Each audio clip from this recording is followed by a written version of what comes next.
اپنی اولاد کو قرآن پڑھانا سکھاؤ، اپنا ذہین ترین بچہ راہ خدا میں ڈالیں، اس کی تربیت کریں، اس کو کہیں بیٹا میں تمہیں روزی روٹی کے لیے نہیں پڑھا رہا، تمہیں اللہ کے دین کے لیے پڑھا رہا ہوں۔ امام شافعی کی ماں نے جب امام شافعی کو روانہ کیا نا تو وہ گئے جا کے امام مالک کے پاس پڑھتے رہے۔ جس دن امام شافعی فارغ ہوئے لوگوں نے امام شافعی کو اتنے انعام دیے، کئی اونٹ انعامات سے بھر گئے۔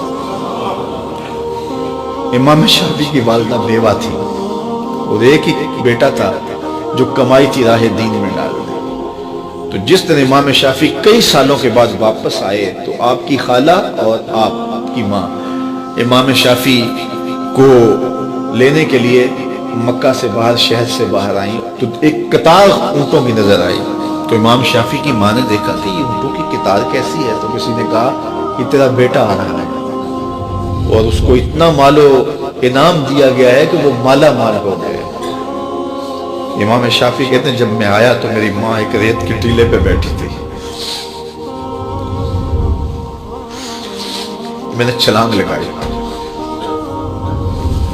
ماں سے سلام کیا، لیکن ماں کے چہرے پہ غصہ تھا۔ میں نے کہا امی میں حضور کی حدیثیں پڑھ کے آیا ہوں اور کئی سالوں کے بعد آیا ہوں، تو آپ ناراض لگتی ہیں۔ تو کہا کہ میں نے تجھے رسول کی حدیثیں جمع کرنے کے لیے بھیجا تھا، مال جمع کرنے کے لیے تجھے بھیجا تھا۔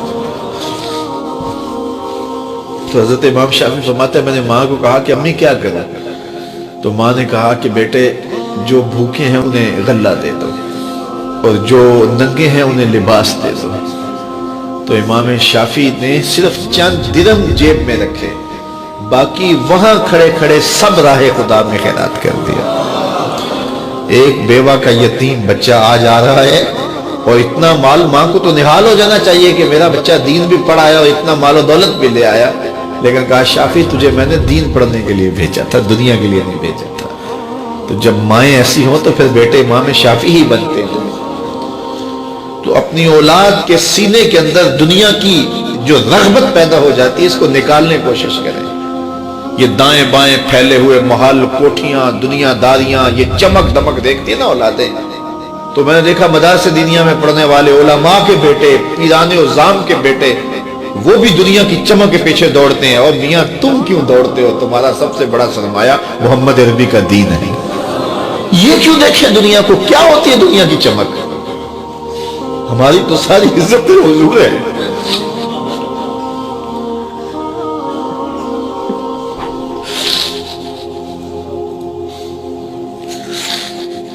ہم جس میں بس رہے ہیں وہ دنیا تم ہی